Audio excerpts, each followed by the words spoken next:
शिवराय, आपण पाहताय की सध्या नव्यानेच कृषी उत्पन्न बाजार समिती जुन्नर सभापती महोदय आणि संचालकांनी म्हणजे बहुमतातल्या संचालकांनी त्यांच्याबरोबर जे आहेत त्यांनी एक नवीन जागा खरेदी केली।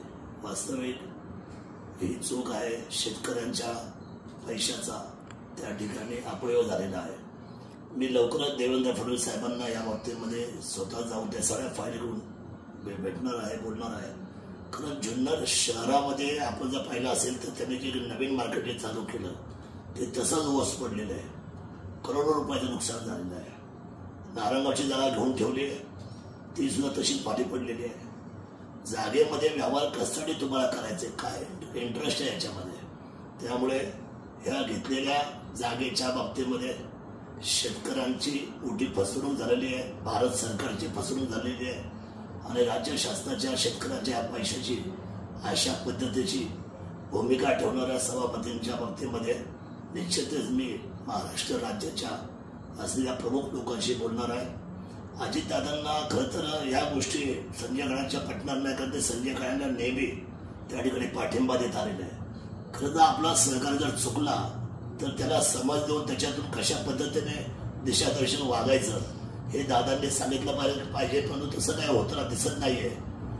उद्याच्या 21 तारखेला जो मोठा शेतकऱ्यांनी महामोर्चा जो आयोजित केलेला आहे त्याच्यामध्ये आपण कुठल्याही पक्षाची भिडबाड न ठेवता आपण सर्व मंडळींनी याच्यामध्ये सहभागी व्हायला पाहिजे।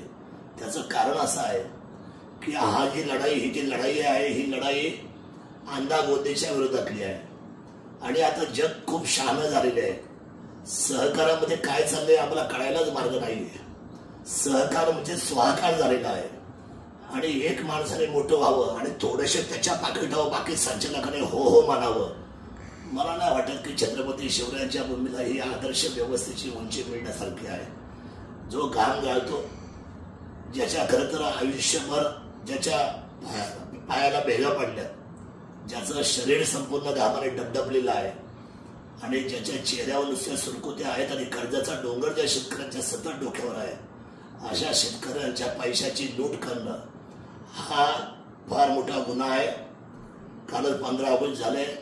15 ऑगस्टच्या दिवशी मी आपल्याला सांगितलंय की हे राष्ट्र जर महान करायचं असेल, घडवायचं असेल तर प्रत्येक घटकाने आपलं निस्वार्थीपणे आणि पारदर्शक त्या ठिकाणी योगदान देणं गरजेचं आहे। परंतु सहकार मात्र अतिशय या ठिकाणी कलंकित झालेला आहे।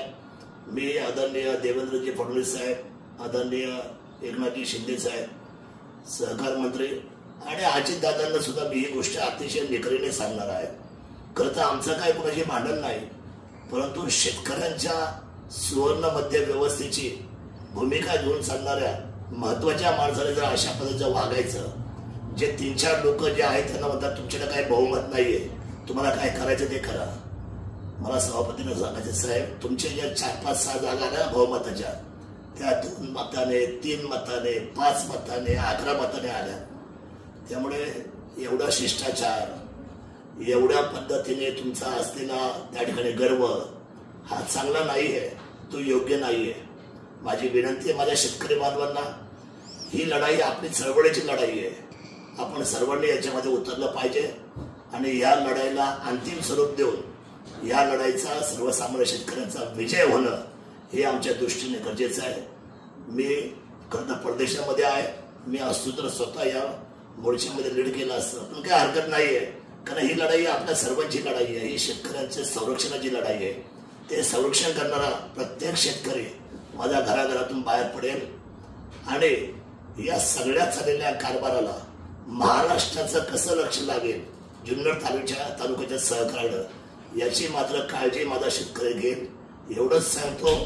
मी आपल्या सर्वांना आव्हान करतो कळकळीचं की निस्वार्थीपणे आणि निर्भीडपणे तुम्ही छत्रपती शिवरायांचे सगळे वारसदार आहात, निर्भीडपणे मात्र या गोष्टीला सामना करण्यासाठी खाली उतराल अशी अपेक्षा व्यक्त करतो। जय शिवराय, जय संविधान। सबस्क्राईब करा, ताज्या बातम्यांसाठी बेल आयकॉनवर क्लिक करा।